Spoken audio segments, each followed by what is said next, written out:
Hi, I'm Anna Twinney and I want to welcome you to the third DVD of the Reach Out to Natural Horsemanship series. Today we're here in Greenwich, Connecticut, and I want to demystify any concerns and questions you have about the round pen environment. I've been involved with horses for about 25 years now.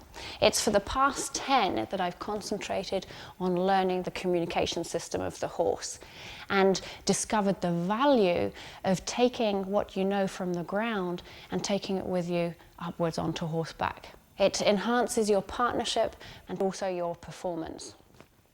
I've been fortunate to study with some of the greatest horsemen alive, but more importantly, a variety of wonderful horses, ranging from wild untouched Mustangs and Brumbies in Australia, right the way through to your domestic warm blood, your ponies, and occasionally a mini horse.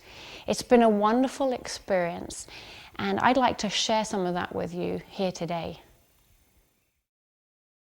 Over the last decade, I have spent much time educating horses and their people. My hope is to lead them to a greater understanding of how horses communicate, understand us, and learn. What I want to share with you is a systematic approach to take you through simple and understandable round pen stages to create a trust-based relationship with you and your horse. This is a chance for you to reach out to your horse and for your horse to reach out and touch you. The feedback that I've been given about educational material today is that although it's wonderful to see the master at work, it's difficult for students to be able to duplicate this.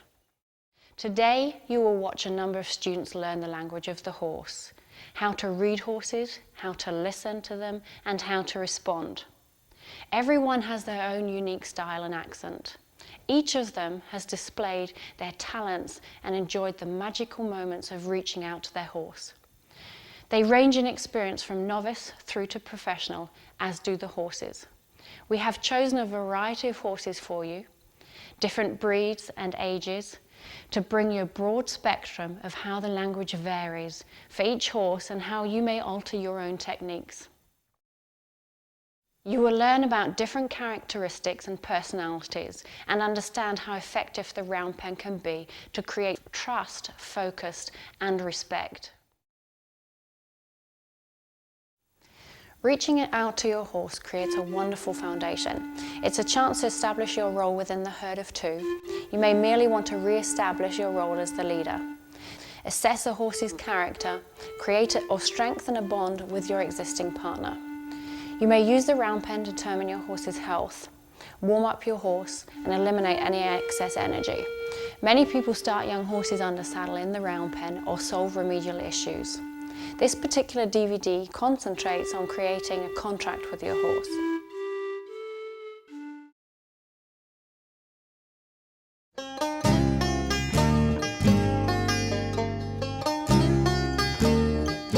Before we get started in the round pen, let's take a moment to look at the environment that you'll be working in to ensure that it's the safest and best it can be.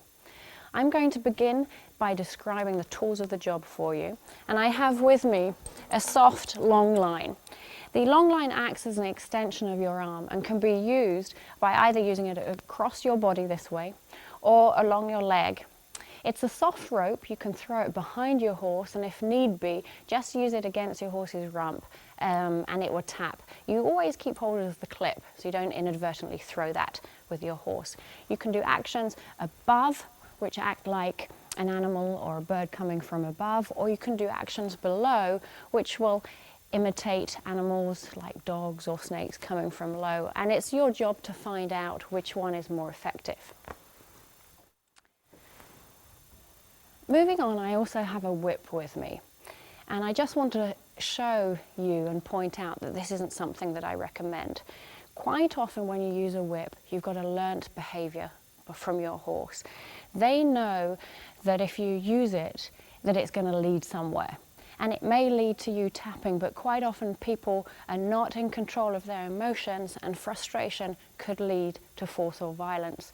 So it has with it an implied intent, which then means that you're coming away from communication, but you're building in that learnt response. So I'd recommend that we stay away from the whip. Now there's some other things that are useful to have, and if you feel comfortable and it's necessary, use a helmet. It's going to protect your head obviously, and there's a number of injuries that can occur from the ground, so if you feel a little bit vulnerable, use a helmet on the ground, and certainly I'd recommend that for young people. We have boots here. We have some brush boots that we can use on your horse. Again, if you feel concerned and you want to protect their legs, you can use the bell boots also and just get them wrapped up. If your horse isn't familiar with the boots, prepare them for that, and it's your decision if you would like to put them on or not. We also have gloves. If you have tender hands, you can put them on. During the DVDs, you'll see that I opt not to have them, and generally speaking, I like to feel the skin, or I like to feel, and it's just a personal preference that I tend to do it without gloves until I get to an occasion where I feel that I need them, and I use them. Horses have a natural arc to their body. They naturally move in arcs and angles. In their own environment, they will instinctively investigate something new, an item or an object that encompasses their natural habitat. This will vary, and their curvatures will change depending on where they are. They are curious by nature, so they will investigate an object that's new. They will want to see your agenda, what you're about, if you're willing to communicate with them. Likewise, we will take that time to investigate and find out who they are and what they want from us.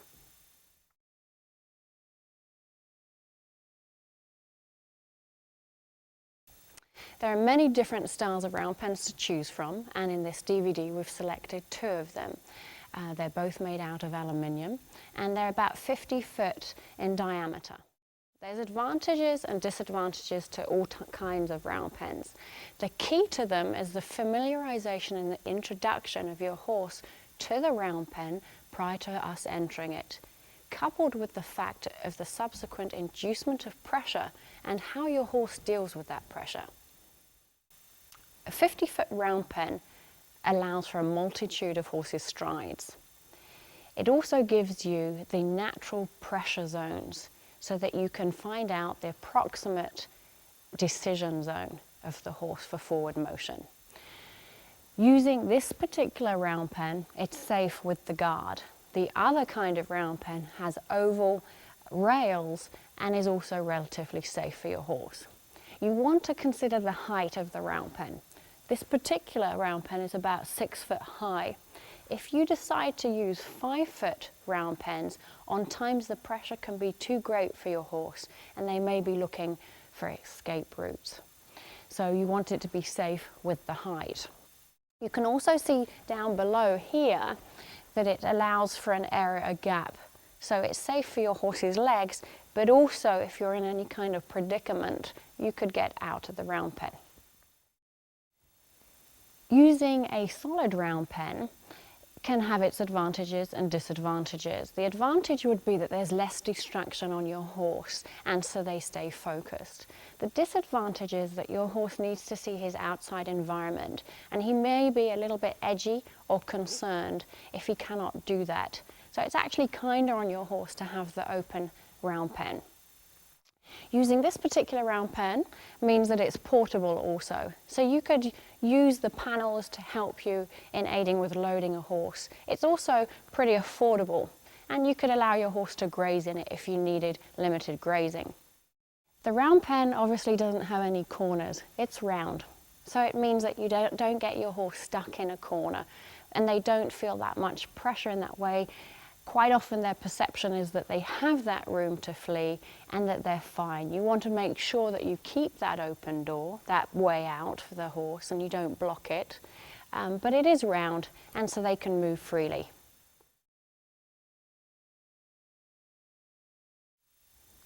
With your horse moving in the round pen, running, turning, and coming to an abrupt halt in a confined area such as the round pen, you want to consider the footing so that it's the best for you and your horse. In doing so, you want to look at the depth it has and also what the material is so that it has a good impact on your horse and your horse's well-being. Consider the location of your round pen and where you're going to place it. so that you can avoid any slick areas or hard ground. By placing a kickboard around the area of the round pen, you can ensure that the footing remains in there.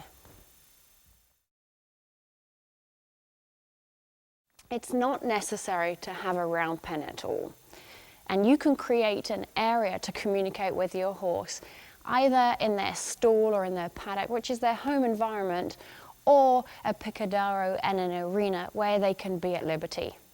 But the round pen does optimize not only their performance, but also it enhances the relationship between the two of you, and the communication builds trust and a bond that is very hard to equal.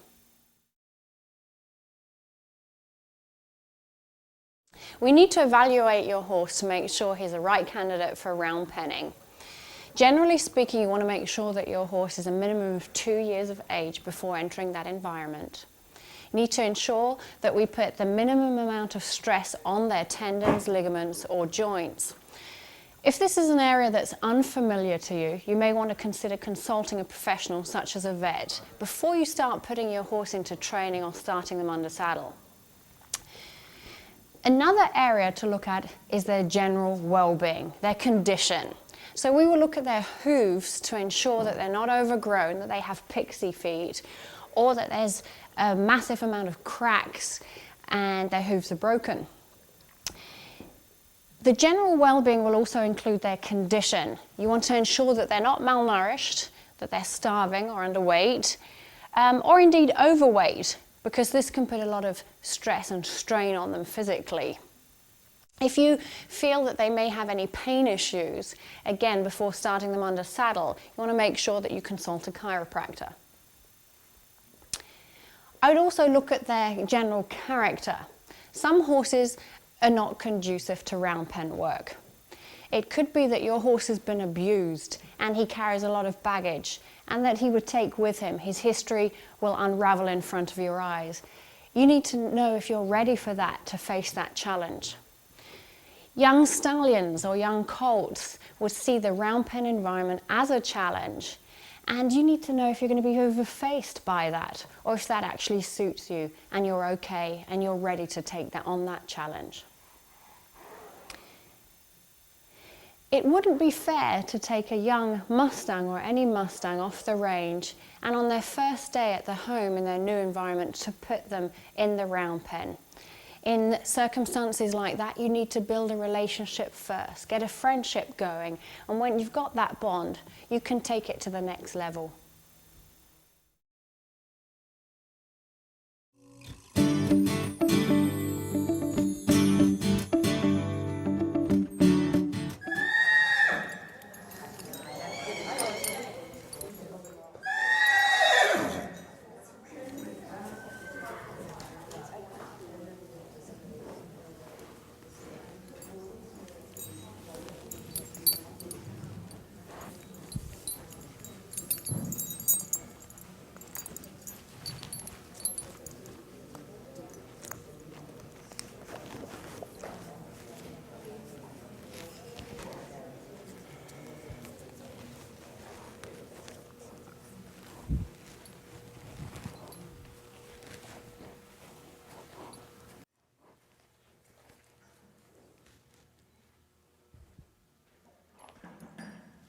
Just move your head.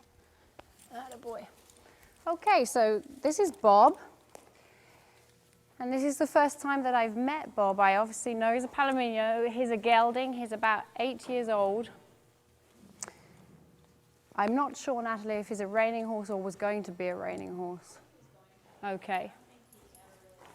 Okay. So that's what we know about him. We have a little stallion out there, a mini stallion, the chestnut that you'll see in the paddock. So that's the one that's calling back and forth. And that's possibly the one that Bob's talking to.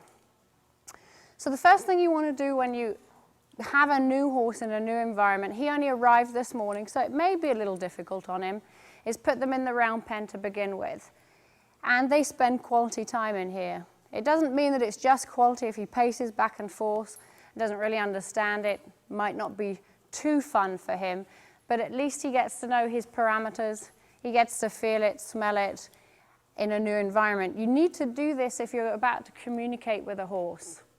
If you were to just put him in here and try to start a communication system going, it's not going to happen because he needs to smell and see and feel and find out what's going on. So allow them the quality time beforehand.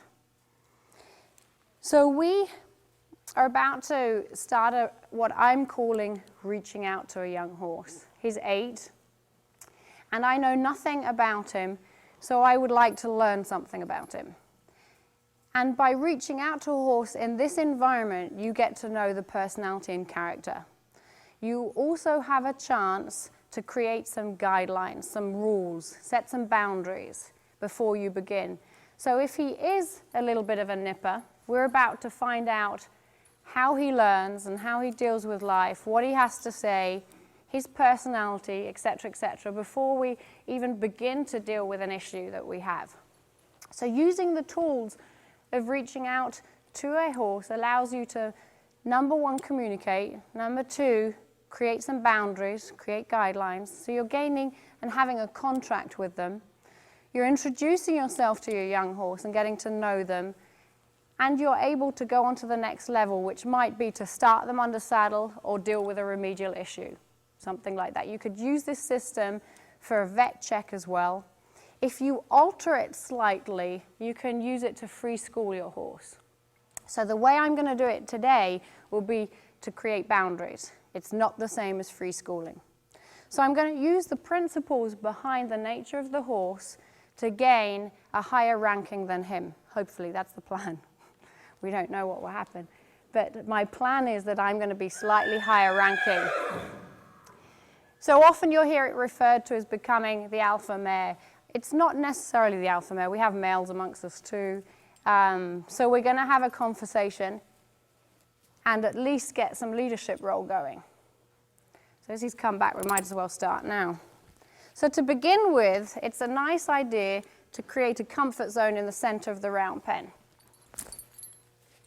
Comfort zone by schooling them for biting is not what I'm talking about. It's by creating an area here where he feels comfortable. So we have a little bit of a nipper. We can work on that as we go. So here is where he's allowed to rest. His adrenaline can come down. And he may have to learn to do that because he may not want to. He will also see, because I will not tolerate the biting, he'll also see that we're going to create some space here. So this is my boundary, especially as he wants to come into it. So he's going to learn that he's going to respect this area and not come in here. If he does not see this as a reward because he wants to bite, I'm not going to give it, because there's no way I'm going to put the hand in there and he doesn't see it as a reward. Back. Good. So he may just stand instead. Now you can take your time to orient them to the round pen. Easy. Good boy. So this can take 10 minutes if you'd like. You can do halter work before. It doesn't matter which order you do this in. He needs to learn to respect the halter, so feel what the pressure means on the nose, and learn how to react to it. I'd like him to pay attention, and I'd like him to enjoy the rubbing. He can see, as I'm taking my shoulder by, that I communicate with him. I like to back him up. And if you're nervous, you can allow the time for your adrenaline to come down. So if you're in here later today, you're a little worried and you've got butterflies, just take the time to relax. There we go. So as soon as he sees more of a value, you can use that. So right now, we're not too aggressive. He isn't. Back, back. But he does bite. Okay. So I will show you the techniques after this on how to do it. So he's actually mouthy. He likes to put things in his mouth. How to deal with a horse like that. I will give you a toolbox, which doesn't mean that they all work with them, but some of the methods may work. Good boy. And you would choose which one works for you. Now we're going to step into the shoulder. And as you step it in, you're stepping in straight, which means that shoulders are square, Just going to school him. He's going to hit that line when he comes into my space, step into the shoulder, and at the moment my intention is just to be here. That's all. I will change it once I unclip and put my eyes on eyes. My intention shortly would be for my young horse to leave. I'm looking for an opening to do that in, where I feel that it's appropriate. He can choose directions. Okay, once he's chosen, and he's also choosing to go up to the canter, you go beyond their natural gait. So if he chose a trot, we'd stay in the trot. He's choosing a canter, we'd stay in the canter. My eyes are on eyes. I want to be able to get a connection with him. I want to see what he's thinking. And I want to be able to communicate by sending him out of my herd of two with my eyes on eyes. Now, it's visual here. You can see he carries the neck to the outside. This means that this young horse has been lunged in his life. And the reason being, if you apply the pressure on the inside, they will carry their neck out, just like he is.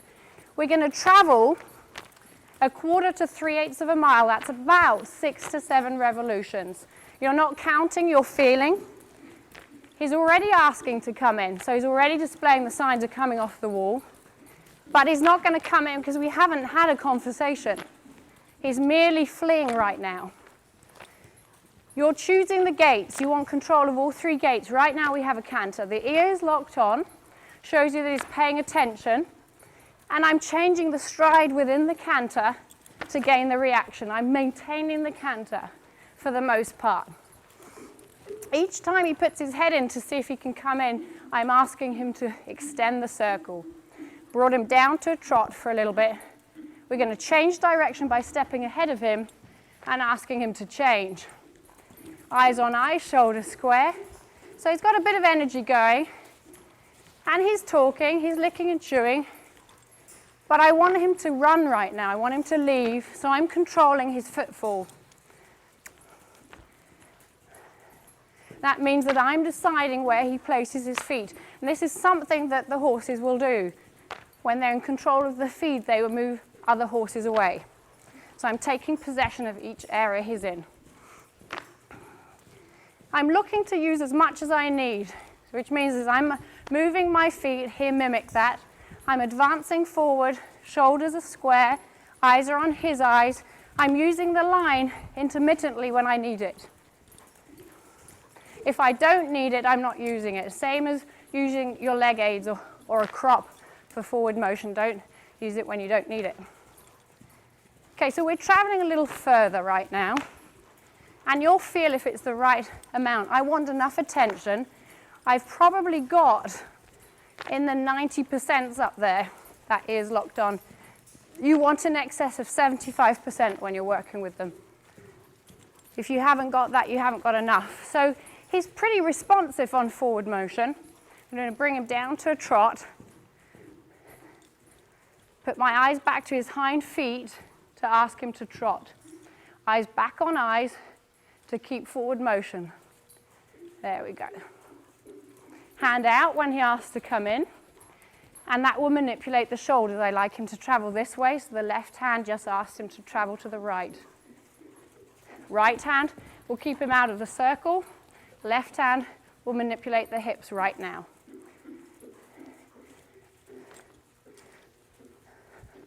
So even at the trot, although he's moving the head around, he is paying attention. We have fluidity, we have rhythm. Now the character that he's portraying is a little bit of a young horse. He's 8 though. Looks a little bit like a clown to me, you know, he's very playful. So we're going to change him back the other way, preferably to the outside, and allow him to relax a little bit.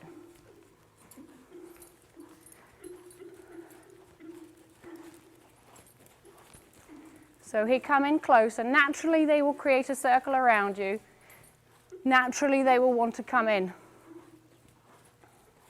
As he begins to communicate more clearly in specific gestures,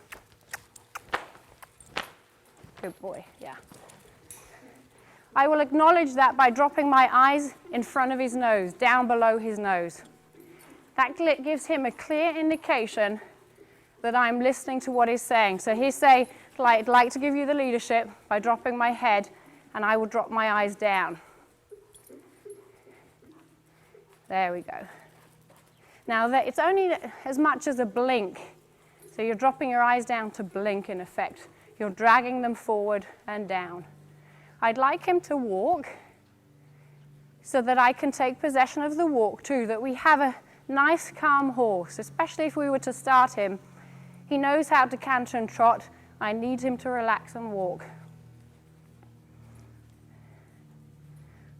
So you're looking at them to be able to relax the jaw and the neck. And he's done everything specifically that we're looking for, but I'd like him to be able to walk. So my feet always move. We're not standing in the center where we disconnect or fade out. Feet are moving, and the communication continues. You're looking for a complete picture. He acted to the hand here. Complete picture. So how does this feel? What kind of commitment do I have? Am I able to move him and slow him down, move him away, turn, etc.? And how does he respond?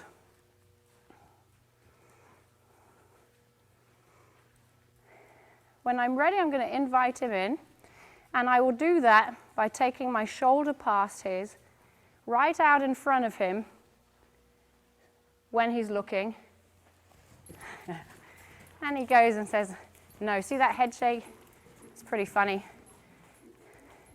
I'm still going to invite him in a minute.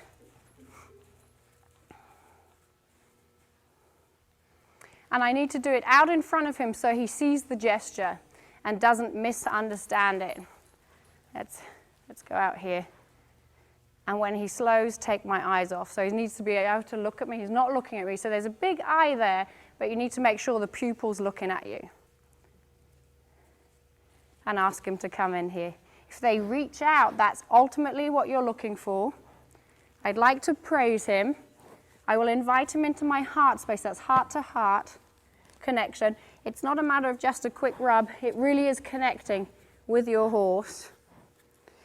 Don't do it too long that they get bored. Now I'm going to walk away from him. As a leader of the herd of two, I need to be able to lead him at a speed that's appropriate, which means that he's pretty quick. Now it would be interesting. So the plan is not that he bites. And I've got to play it careful. I don't want to be in his space and antagonize the fact that he wants to bite. So I'm walking out in front of him, just to the point where he's reaching to get you. Good. And I will take him back to the center of the round pen. Ask him to stand and praise him. So that gives me a good idea of who he is and how he reacts. So he's pretty nice by nature. I can put my eyes on eyes. He's looking at the young stallion out there. I can wiggle my line if I need to and draw him over and ask him to stand. I just wanted him to stand here and praise him. Now, if this is all I wanted to do today, this is a great place to finish. I have an idea of who I'm dealing with. And he knows who I am. That's the important thing. It's two-way.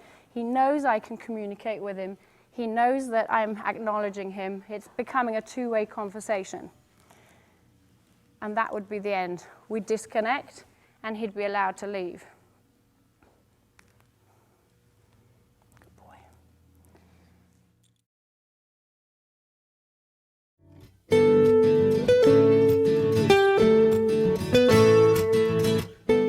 When I was coaching students at the Monty Roberts International Learning Center in Solvang, California, on the language of equus, I really enjoyed taking them to Return to Freedom Wild Horse Sanctuary to observe wild horses in their natural habitat. Return to Freedom is classed as a living museum, and it's home to the American wild horse. It is a sanctuary that protects the natural herd lifestyles of displaced wild horses. A few years later, I was privileged to take care of and gentle some of the same Mustangs.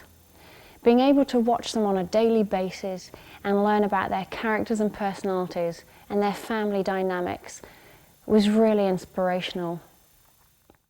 I witnessed a passion in my friend and founder of Return to Freedom, Neda De Mayo, that is rare and yet very admirable. Having the opportunities to socialize babies within the family group and gentle Mustangs to our touch, beyond a point of mere acceptance, will be a memory that is everlasting. Here is where you can witness Equus in its rawest form. Here is where I learnt to listen to the whisper. Let's identify and interpret some of the horse's language. It's important to observe your horse's eyes, not only to control speed and direction, but to also tell what they are feeling.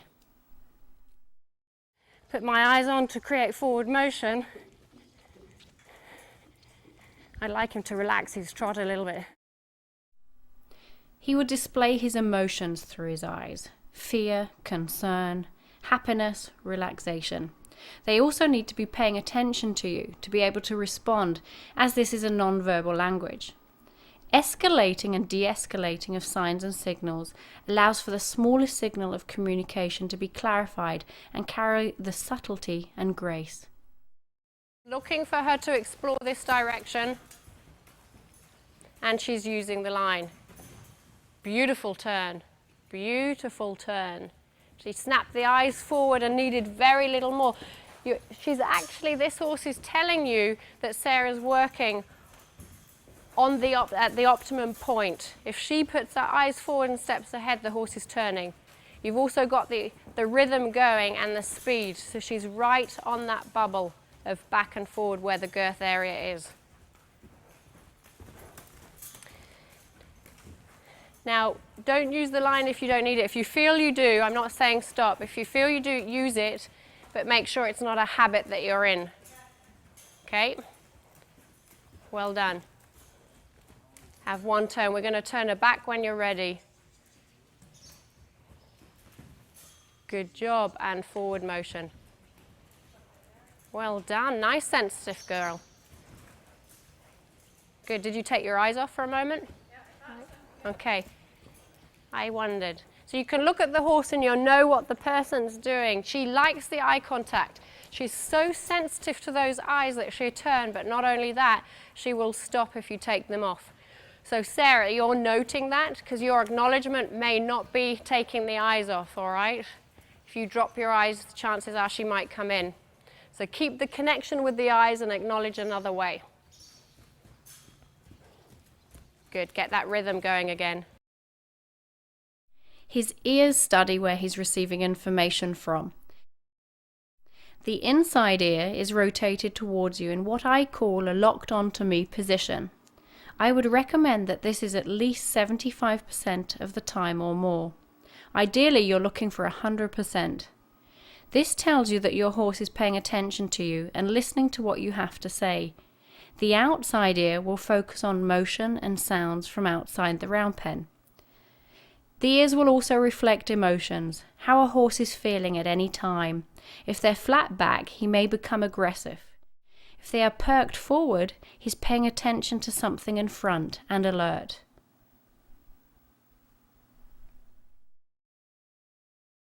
Because horses are social animals and want to be a part of the herd, they will gradually begin to make their circle smaller. Naturally, they work in arcs and angles, and if you were to be out on a large area, they would begin to circle around you. They may demonstrate this in different ways. One way is to decrease the size of the circle. They may even begin to look right at you, and if you ignore them long enough, they may even stop and literally turn their necks all the way towards you, so that there's no misunderstanding.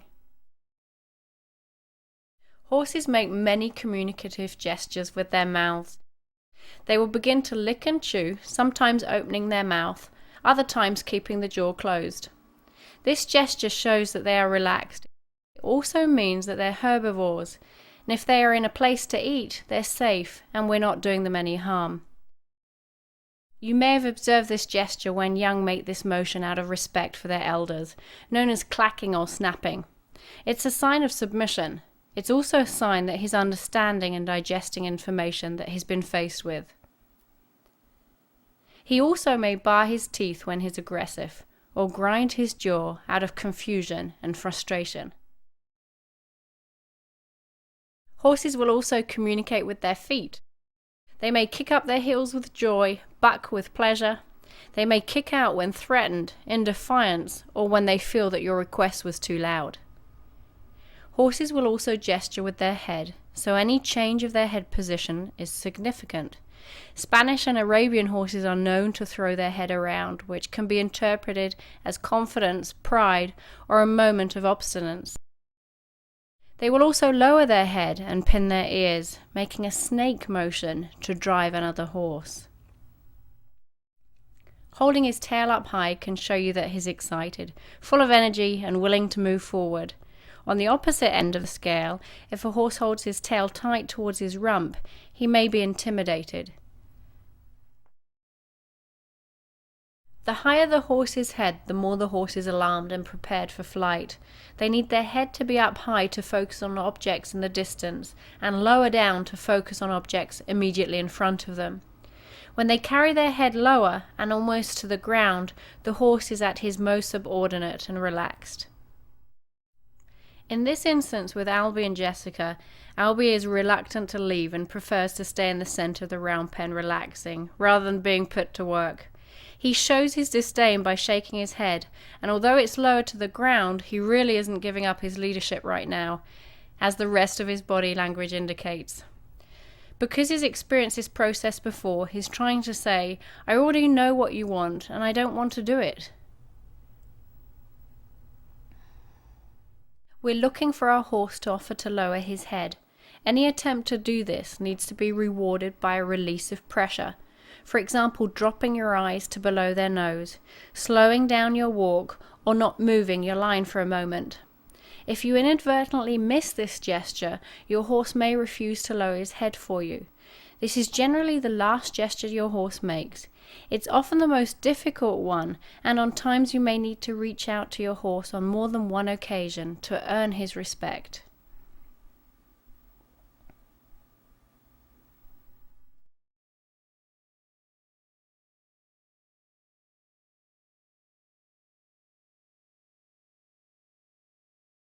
We focus at our horse's head and allow our peripheral vision to pick up the relaxation and/or tightness of a stilted gait throughout their body. The softness to the ground of their light footfall, as opposed to a heavy and erratic footfall, indicates willingness to cooperate. The efficiency of motion is the universal friend or companion to a horse's reservoir of energy. He economizes this reservoir during relaxation, for times of all-out alert. Relaxation and communication is our goal. Take note of your horse's breathing. Be aware if he's concerned or tired. When they relax, they take a deep sigh, and you'll see their head drop and their breathing be smooth. Here is some of your desired horse's communication. The inside ear to be locked onto you. Rhythmic travel. Consistency in speed. Smooth outside turns. Speed control in all three gaits. Decrease of your horse's circle. A softening of his jaw, and maybe licking and chewing. Dropping of your horse's neck. Relaxation of the body. And an overall feeling of connection.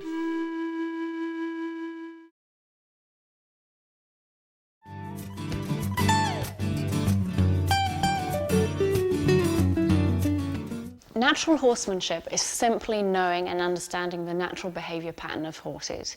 It's listening to them and communicating with them in a way that they can understand, while creating an environment in which they want to learn in. Horses are by nature flight animals.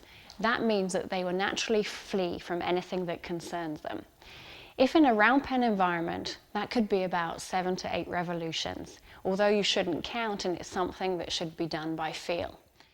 Horses are dependent upon their herd for their survival, so the acceptance into the herd is crucial. By entering the round pen, you've already created a herd of 2, a partnership, for horses are social creatures. We're working on an acceptance relationship where we simulate the flight distance by driving the horse away and sending them out of the herd of two, and then wait for the horse to ask for our acceptance to be invited back into the herd. As with most animals, there's a herd hierarchy within the horse kingdom. Higher ranking horses will gain leadership through control of footfall and positioning. Horses are very aware of spatial issues. In the round pen scenario, we are trying to establish the relationship between you and your horse, whereby you have the higher ranking. One of the most basic things that the horse is looking for in this communication is what is acceptable and what is unacceptable. The round pen as any aid can be overused or abused. Horses universally seem to respond best with no more than 5 experiences or when needed. Remember that their language takes place upon approach, whenever we're in contact with them. So that means when you're leading, loading, grooming, bathing, or riding. It takes place before what we would even consider to be contact. So their inquisitive understanding of their surroundings moves the distance into a greater environment than we think.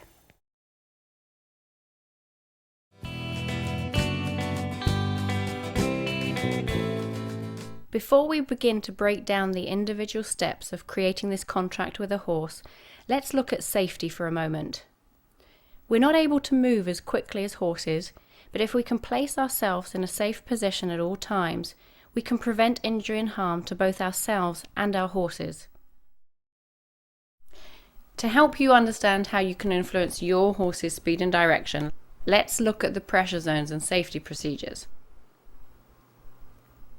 There are 3 zones that play important roles.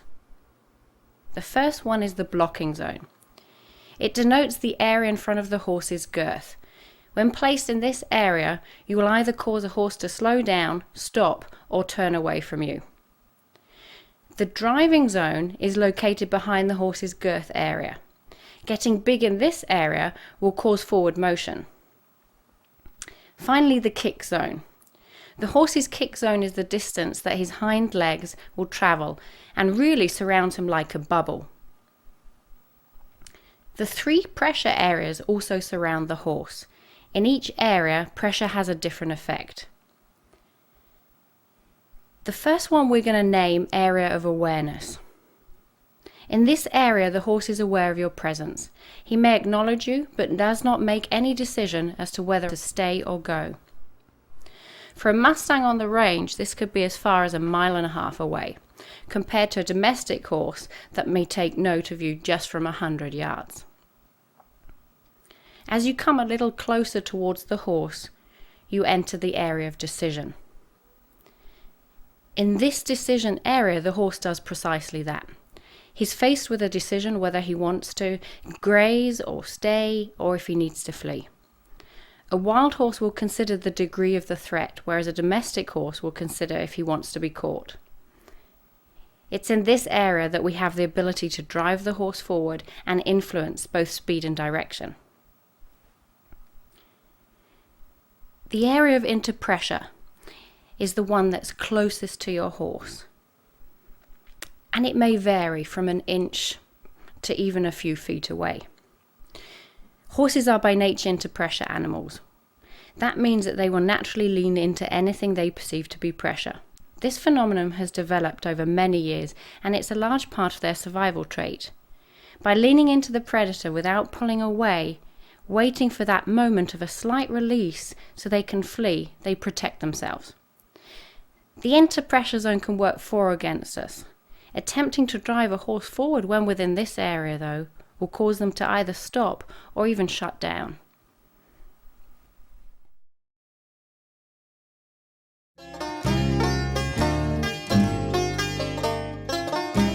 As curious and gregarious creatures, horses appreciate time to explore their new environment. We discovered that it was between 9 to 16 minutes, a similar time span that horses take to establish their herd hierarchy when you add a new member to the team.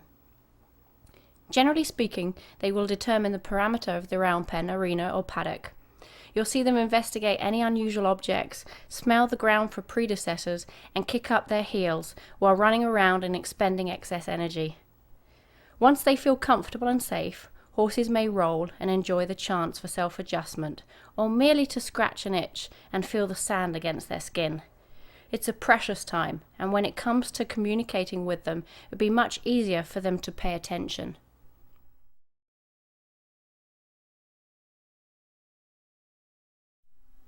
Let's take a look at why the round pen is so useful in reaching out to your horse. We start with the round pen orientation.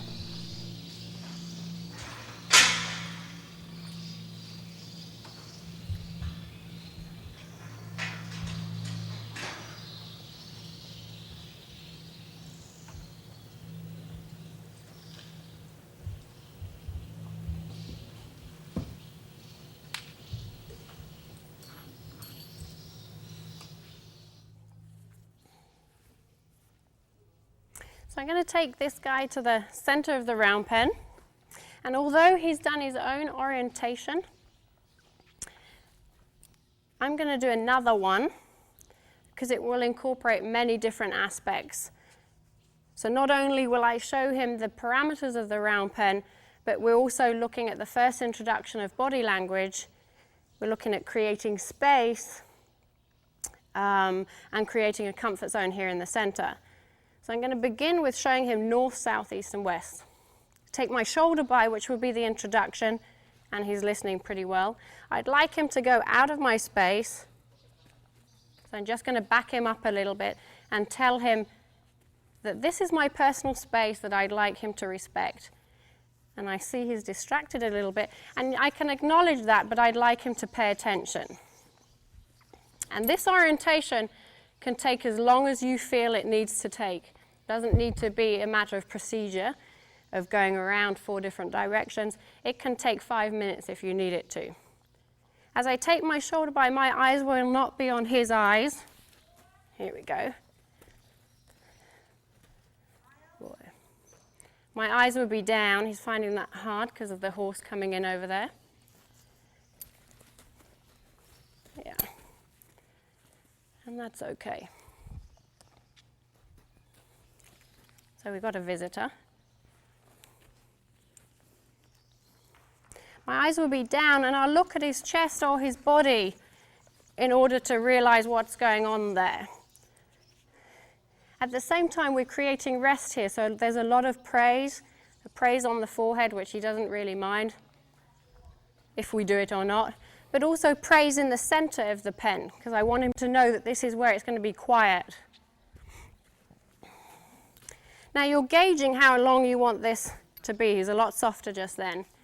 And if it was causing him to have more anxiety to be doing this exercise, we wouldn't necessarily do it. I'd like him to calm a little bit more and to listen.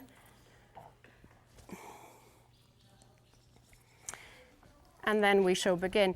Now we're creating a herd of 2.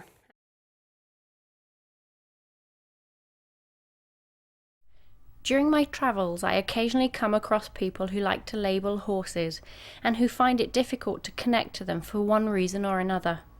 When I found this clip, it reminded me of a simple lesson: to love and appreciate others for who they are, and not for who you expect them to be.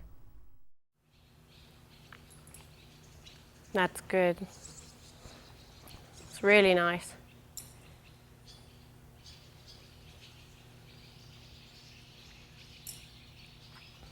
Always look for the good in your horses. So as you're connecting with them during this time and you feel that something is good or bad, look for the good. She's beautiful. She's absolutely beautiful in color. She's got a lovely coat. She's working really well right now. Look for all the good things. That will allow for you to open up the heart space. It will allow you to think good things, and it will settle you down a little bit. So always look for the good. Some important reasons for the orientation. Introduce your horse to his surroundings. Time to read your horse and for your horse to read you. Introduce your body language, in other words your accent. Create spatial boundaries. Introduce your horse to the pressure halter where needed. control the speed and direction, which is known as his footfall, a chance for you to settle your breathing and allow adrenaline to subside for both you and your horse, and finally create a comfort zone in the centre of the round pen.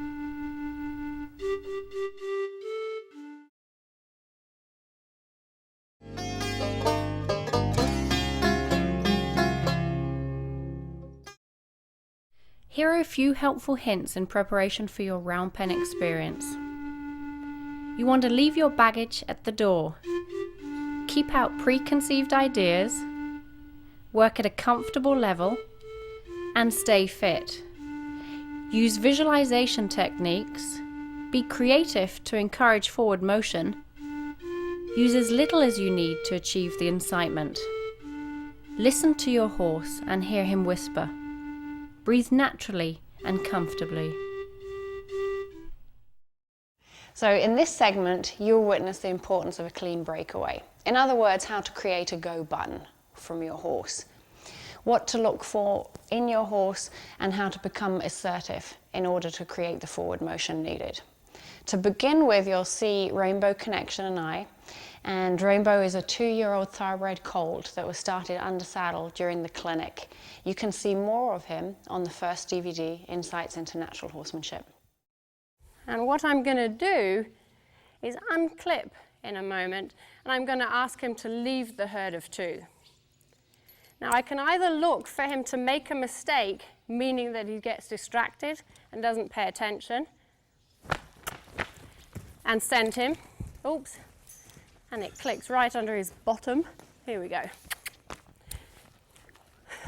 Or I could have just asked him to leave and made that clear. Now we're going to send him a little bit harder than this. I'm going to ask him to flee at a canter.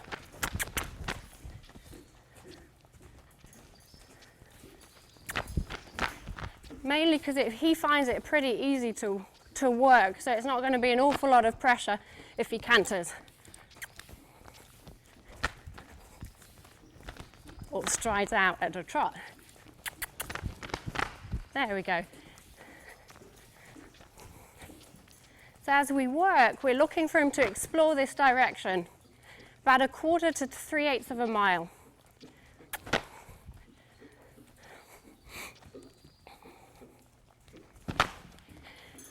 And it would be up to me to control the speed. So I can work at a canter, or I can work at a trot here, and I'm choosing to go in between the trot a little bit. Eyes are on eyes, shoulders square. As I advance forward, he will retreat.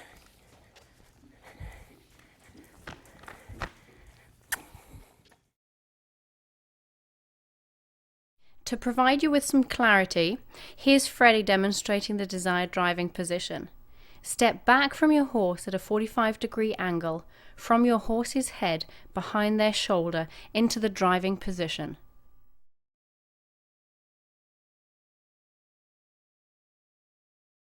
Your mental and physical preparation is highly important and can affect the effectiveness of your conversation.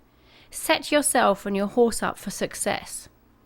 Watch how Sarah prepares herself by recoiling her line and then steps clearly out of the kick zone as she asks Delilah to move away.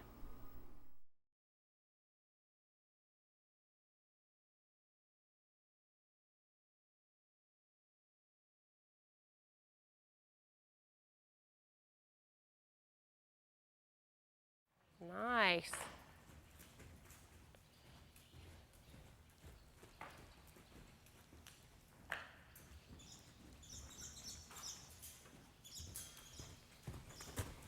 Okay, so pay attention to reading the horse. So Sarah managed to get the line on her rump a little bit and she tucked it under. You just put that in your mind.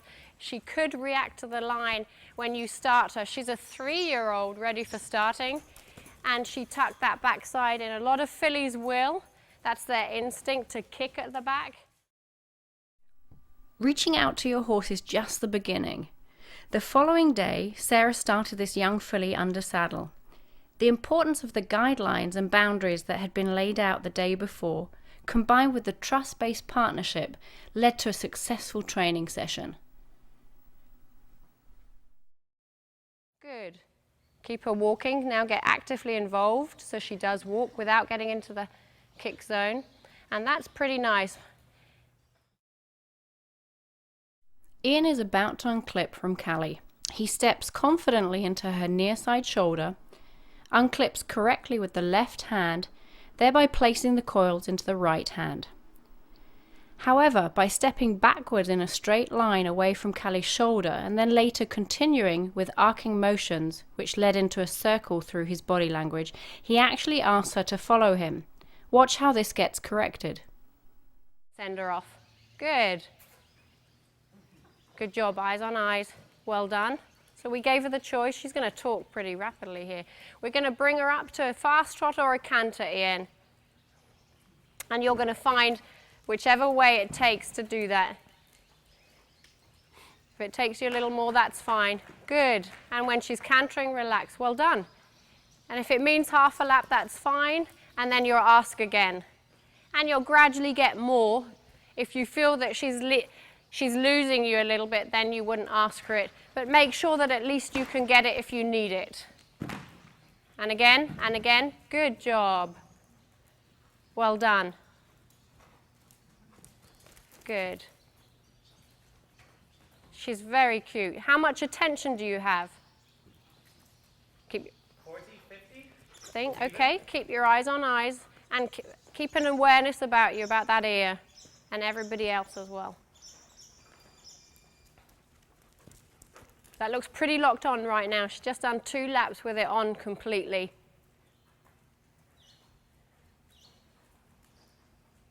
Good job.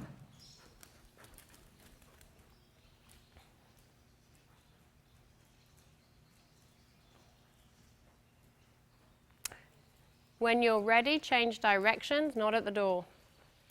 Oops, okay, move her forward. That just makes it harder for you, that's all. And you're going to do the same in this direction. You're seeking for her to explore, and you're asking for her to go through the gates as you do that. Nice. Now maintain that canter. Oops, you got a little ahead. And stay behind her and relax and ask again. Make sure you're behind, maybe a little further in this direction. So it could be that she either doesn't want to go this way or you're too far ahead in this direction.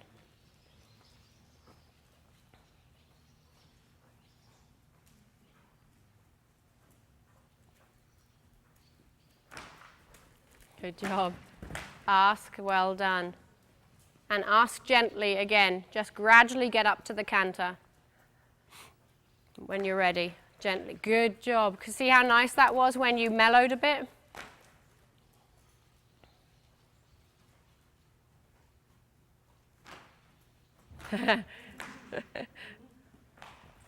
Good.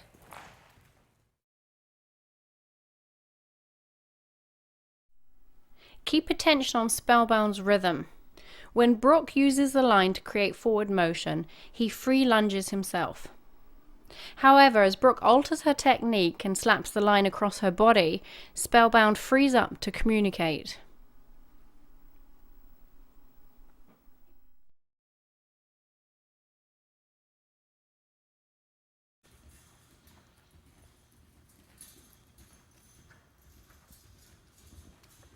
Now notice that each time you throw that line, his attention goes onto the line.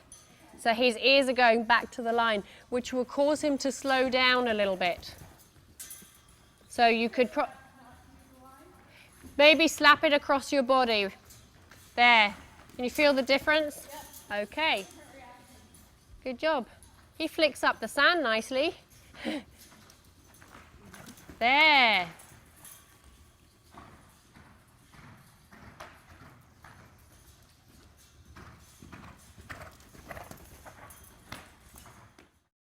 Now you will have a chance to follow a portion of Cynthia's lesson with Mo.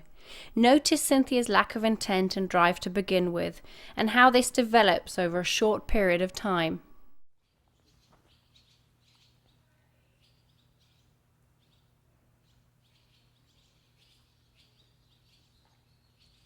Well done.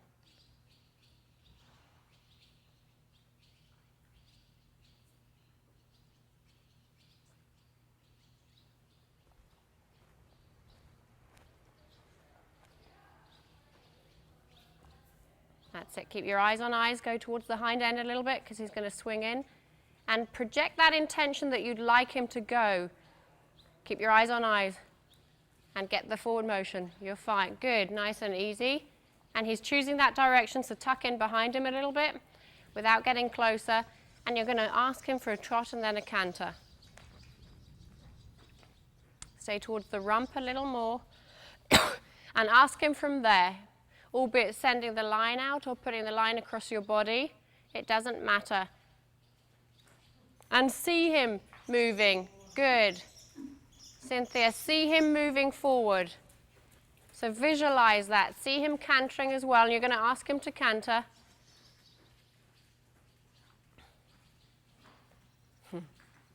That's it. Mean it a little bit more gently. Stay out of the kick zone. As long as you're out of it, you can ask. So you feel safe.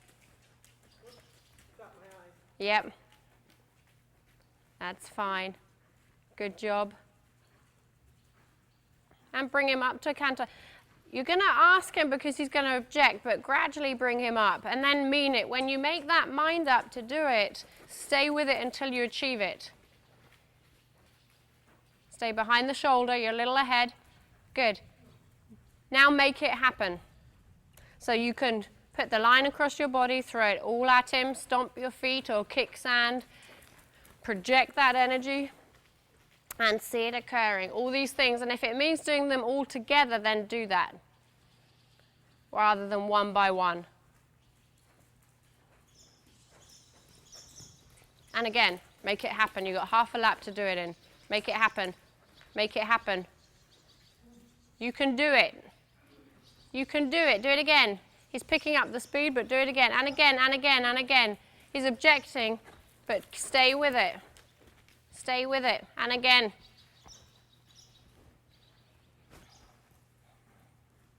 Be creative here. More, more, more, more, more, more, more. Good job. Now keep him up there. Keep him up there. He's not quite there. He's going to relax down to a trot.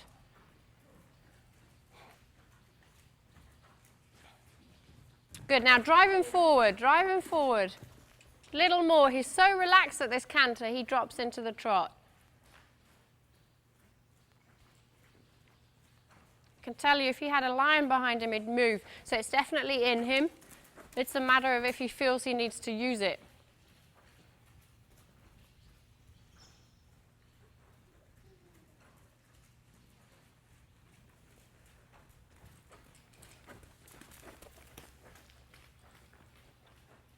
Your aim is going to be to get a lap or two of canter. That's the plan. Tell me if you get tired, but otherwise we're going to aim for that. And again, now keep him going, Cynthia, whatever it takes. Keep him moving, keep him moving. Want a little more fluidity than that, purely because he's making the decision to come back to a trot before you are. But you're doing fine. You've got great eye contact now, and your walk's much better. Also, are you okay with the breathing? I'm tired. Okay. Try one more time. Get a couple of strides and make it your idea to come down to a trot. And again, and again.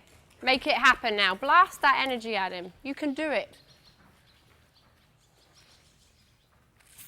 I might help her out. I don't really want to. You can do it.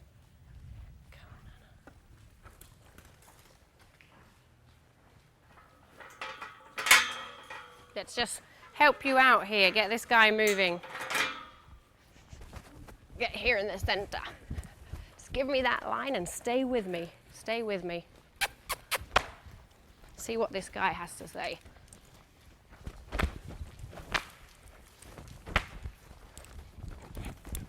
Yeah.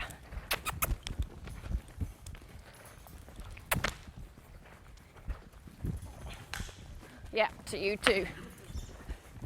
And again, till you stride out.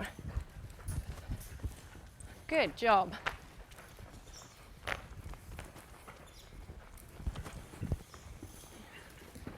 That's the stride I'm looking for. There.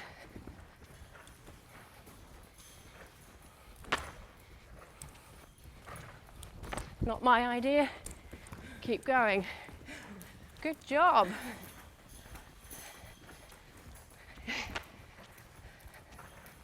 Okie dokie. So now he's moving even when you stop. Okay? And I'm schooling him for objecting as well. I kick them to cannery when I'm on them. Okie dokie. Right, we're now going to change directions.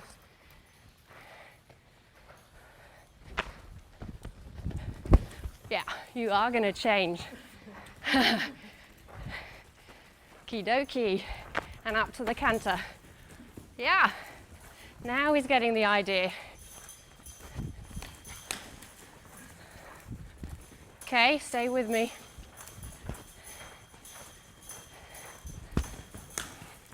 Watch these eyes. I'm piercing his eyes right now. Watch that ear. It's locked on. You good? You're right here with me, right? Okay, he's going to stay up there. He's going to get to the point where he's really listening. There. You feel that with the hand now? Now he knows. Because I'm blasting that at him. Okay, you're going to change directions. Wasn't my idea. Change. Okay, take the line. Allow the room. Make him change. Walk ahead of him. Change direction, Cynthia. Change. Tuck him behind him. Stay at the hocks. Good, now keep him moving at a canter. Keep that canter. No noise. Good job. Stay steady forward. And again, moving forward. He's slowing down. Make it happen. There. Stay behind the shoulder, a little far ahead. Good. Come where I am here. Little circle, stay with him. Good, you can let him have a trot, you're fine. Coil up your line. Acknowledge that, drop your eyes.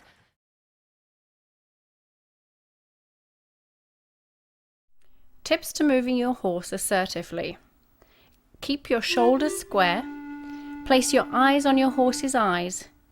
Stand upright. Walk forward with confidence. Drive your horse from behind the girth area, positioning back at 45 degrees from the horse's head. Bring up energy from within and send it towards your horse. Utilize the driving zone to obtain optimum performance. Display your hand to create forward motion.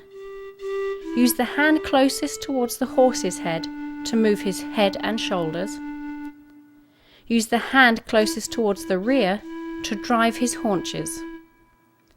Escalate and de-escalate the necessary incitement level to create forward motion.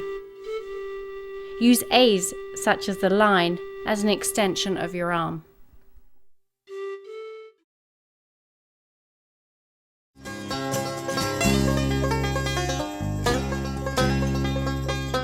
Imagine the round pen to be a clock, with 12 o'clock located at the round pen gate.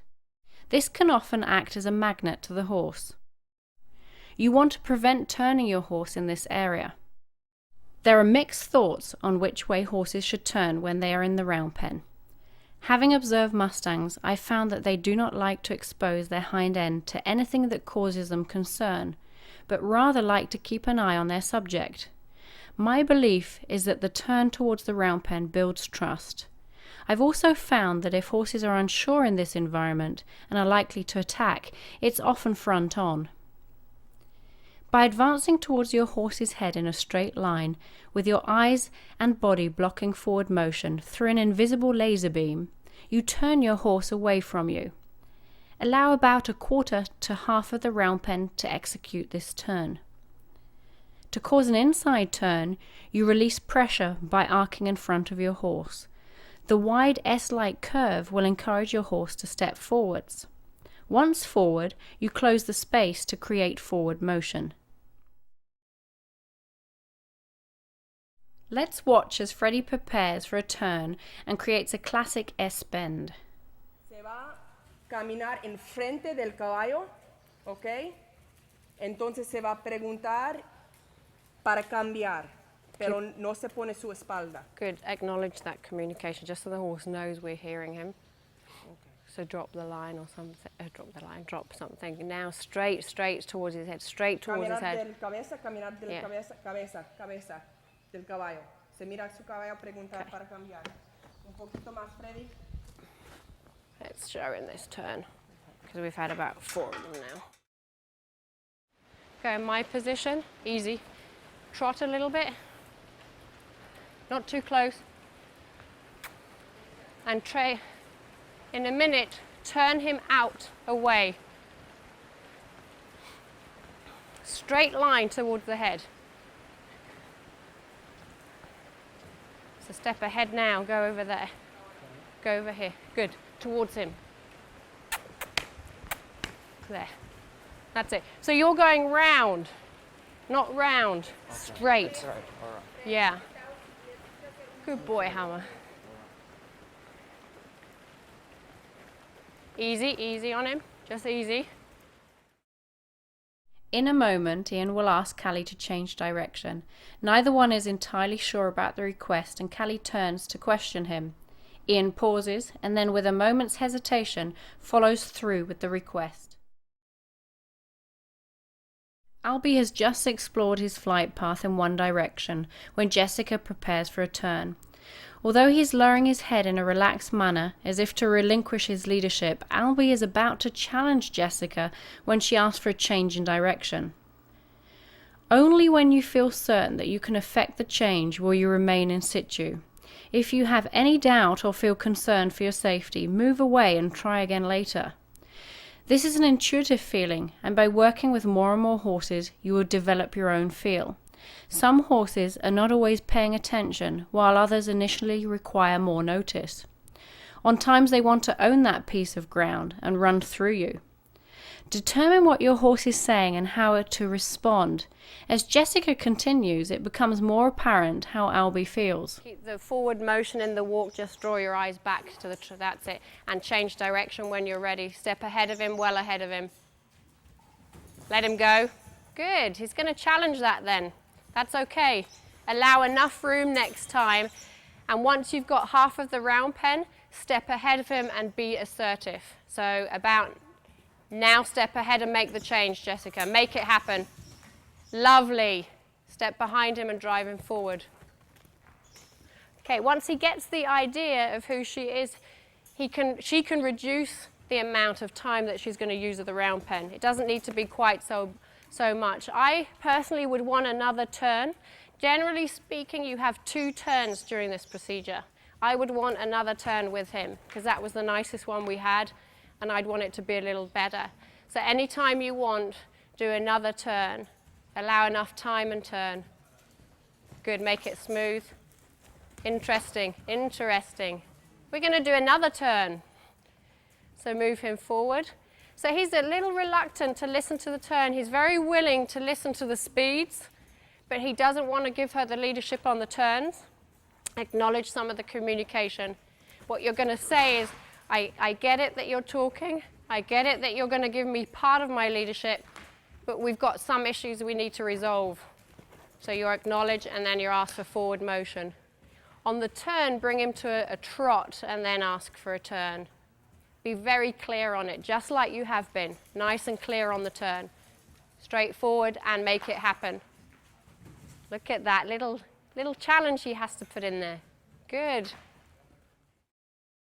On your turn, when you're creating them like this, Jessica, just relax off of him afterwards, because he's finding difficulties in allowing you that chance. You are going to praise him for a moment, and once he turns, just for a second or two.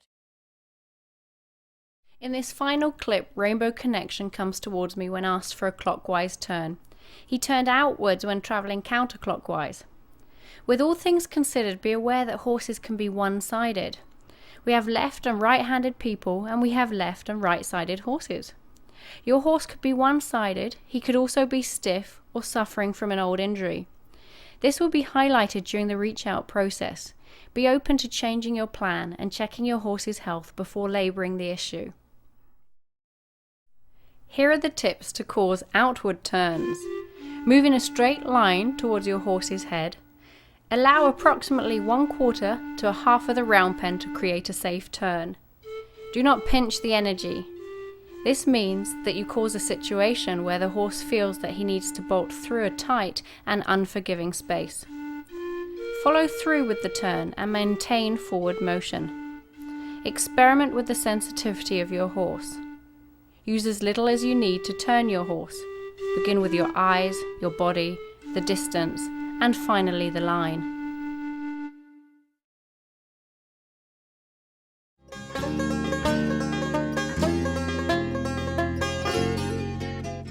The actual part of a horse reaching out to you or you reaching out to your horse can be really special, and it can take on many different forms. One way that it may show itself is that your horse comes all the way over to you, touching and nudging your body. I'd like him to come a little closer and preferably, that's it, and preferably reach out with his nose, which he's done. Good boy. So you're inviting him into your heart space. We were talking about that earlier. Your horse may come halfway towards you. On occasions like these, you will arc in front of him in a half moon action, inviting him to come closer. He may decide to stay flush against the wall. In either case, don't take it personally. Your horse is sharing his history with you, and it's also showing you who he is at that any given time. So for a moment, let's look at the students and see some of the situations that they have encountered.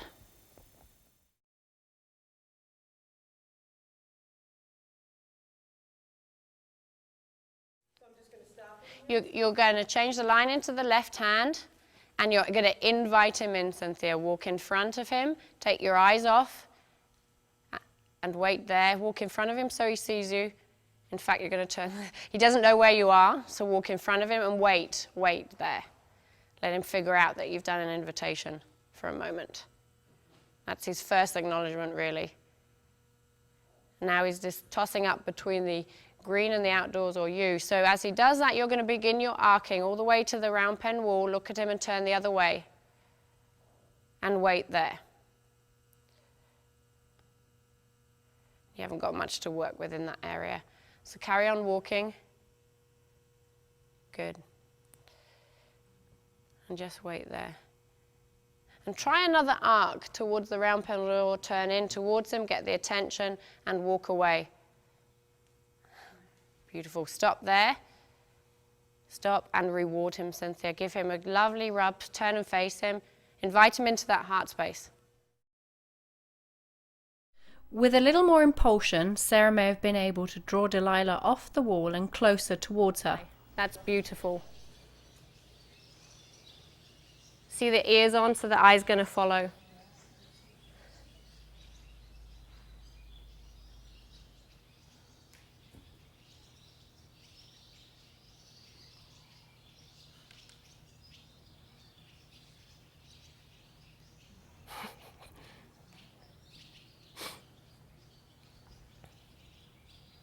Just catch the thought now. She's just drifting a little bit. And see if you can get her to reach out to you.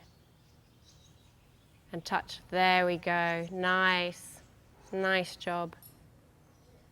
Nice job.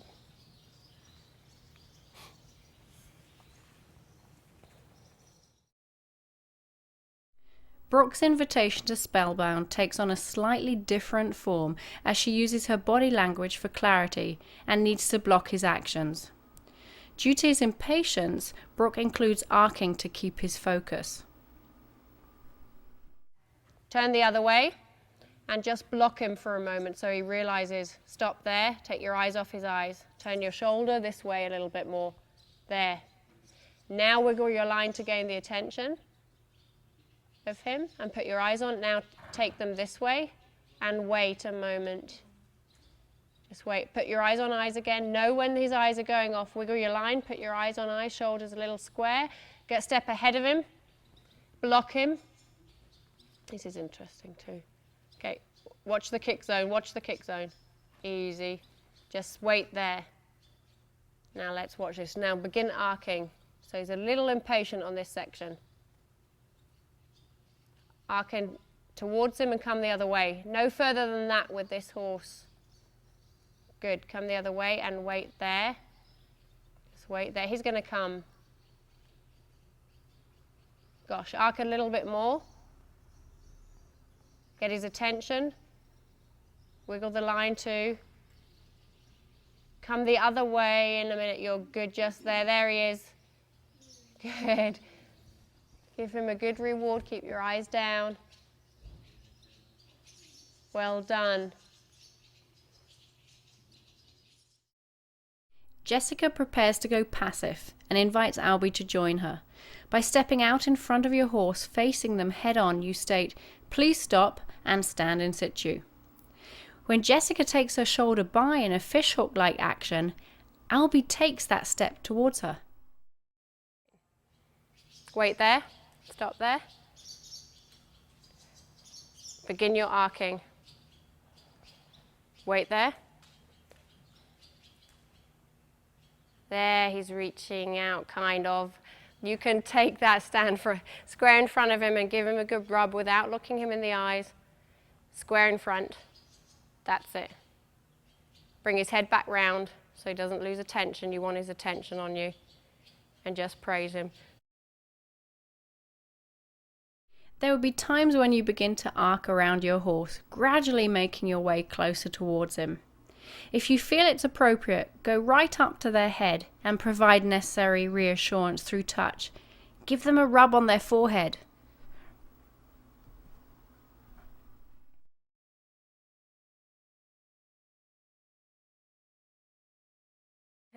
That's okay. That's okay. Just give him lots of love now.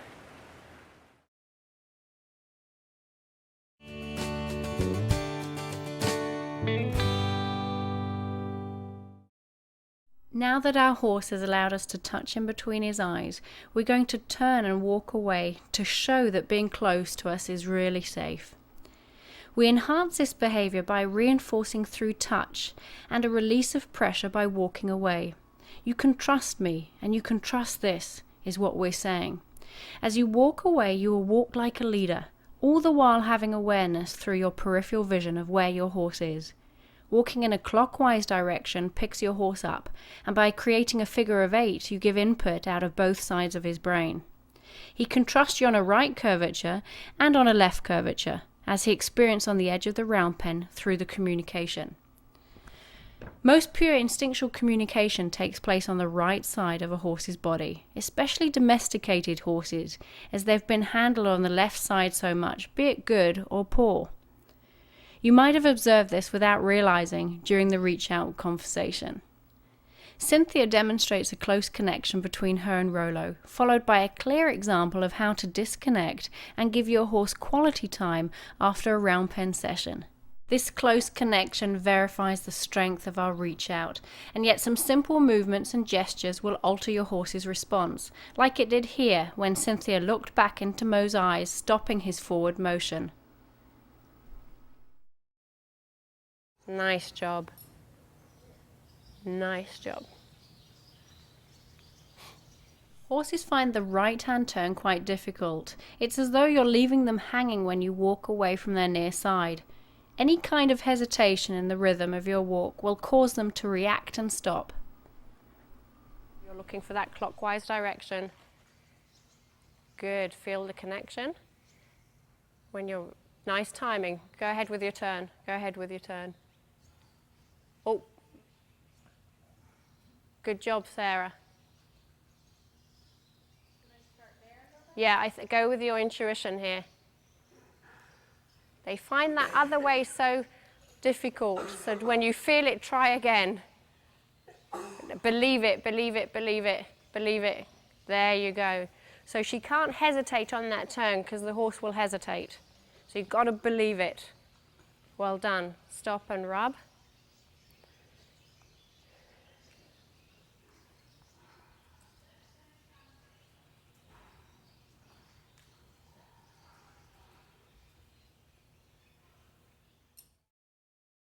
Follow Ian and Casey as they place the pieces together to gain a more fluid connection. You're going to clip on with a nice long line of about 2 meters in it, so about 6 feet, so that you're using your body language. You're going to do your figure of 8, so have him following like that, which will just get him to pay enough attention to you. So this is just, in one sense, I want you to see a technique that you can use.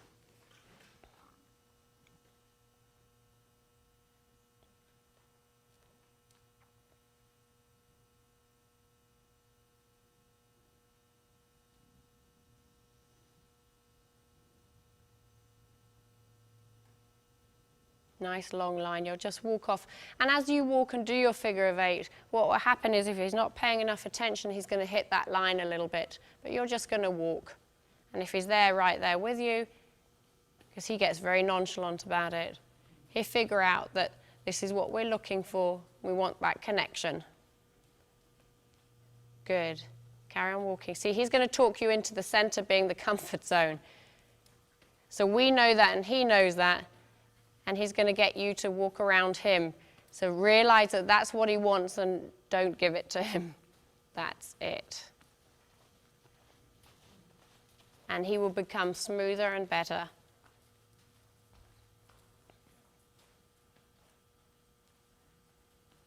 You get it? He's already paying more attention to you. And he'll probably tell you in the center that we need to stop. Yeah.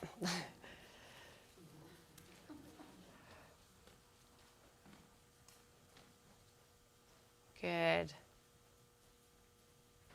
And what I would be looking for is just for him to go smoothly through that center a little bit.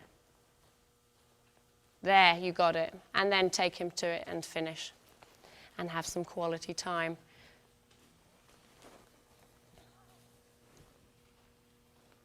Well done. Here are some reasons that may create a weak close connection between you and your horse. Lack of conversation or unconfirmed communication. Some sharp turns by yourself.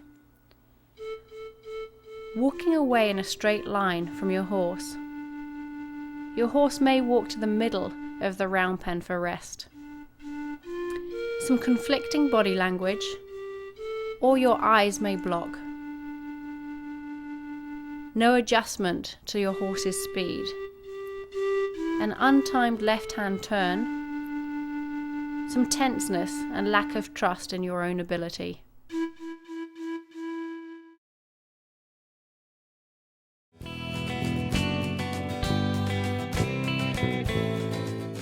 Once we've reached out to a horse and gained a close connection, a natural progression is to move on to our horse's vulnerable areas and offer our touch. We have already established that we would like our horse to take us for what we do and not for whom we are. Through their continued acceptance, a greater bond of trust builds. A nice place to begin is at the withers. That's where the mutual grooming takes place. So they're very willing for you to come in there. You're looking for areas that they like. Some horses really like it here. You can use that when you put a saddle on because you'll distract them with something comfortable, and they like that. You're also testing how they're going to be with the girth. So you can pet under there and see if they really bring in their skin and they jump away. You're going to have issues getting the girth on. Test for the back feet to see if they're going to kick by staying in the shoulder and reaching to the hind end. Your object at this point isn't to pick up the feet, but rather see what they're reacting to. Lots of positive reinforcement. He's allowing you into this side. He hasn't moved his head. So he's quite willing that you go to the offside. Both hands are on your horse as you do this. You're feeling for hot and cold areas, any abnormalities, any reactions. Once you've done this, generally you will pick up the feet. He's less likely to let you in on the inside. He knows that everything occurs on the near side. You pick up the feet. And what you're doing at this point, it's hard for him to feel it because of the bandages and everything. What you're doing at this point is asking for them to offer their defense mechanism. So their defense being the chance to flee, and you're taking that away. So just to show it on this side, step into the shoulder, parallel with the horse's leg, and just generally massage the tendon to see what they're willing to give. Now this will alter depending on your horse and his ability. If he's never had his feet picked up, your aim isn't to teach him that right now, but rather the willingness that he's taking away his defense. That's all. There we go.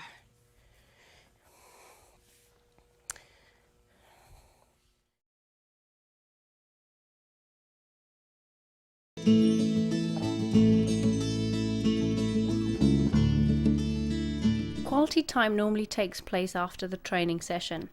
It's a time for your horse to relax and just be. A time for him to stand in one place, go and roll, or be close to you and experience your touch. It's a time for him to choose what it is he wants to do, and when we don't ask anything from them. The best way to get this message across to your horse is to disengage. You can do this by walking away in a straight line, or by disconnecting, by entering the driving zone and stepping away. Whatever works for you. Stand in one place so you don't begin to engage your horse by continuing to ask for his attention with your body language. Try not to take your horse's reactions to heart. Of course, it's a compliment if they come over to you to be petted, but it's equally comforting to know that they can roll or feel confident enough to express their feelings. Remember when doing round pen work that there may be pressure on your horse. This can include the physical contact such as a touch, but it can also include the emotional or mental pressure on your horse.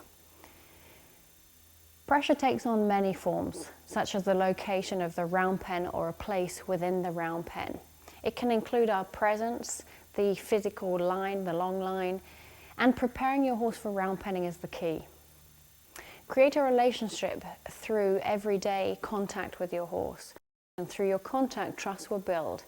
You may find that there's no need to solidify or enhance your partnership by being in a round pen, and that in fact you have your friendship, your role, and boundaries are defined.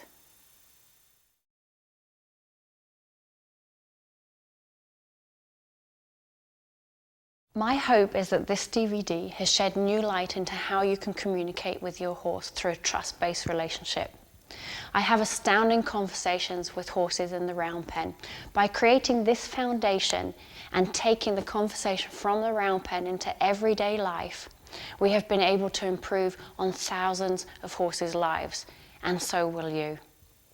When you open the door and learn to listen to your horse, a whole new world opens up, and there's no going back. I'd like to sincerely thank all those that participated in this DVD and in the making of it, for sharing and allowing others to learn from your experiences. Your contribution has been priceless. Your dedication and connection to the horse is inspirational.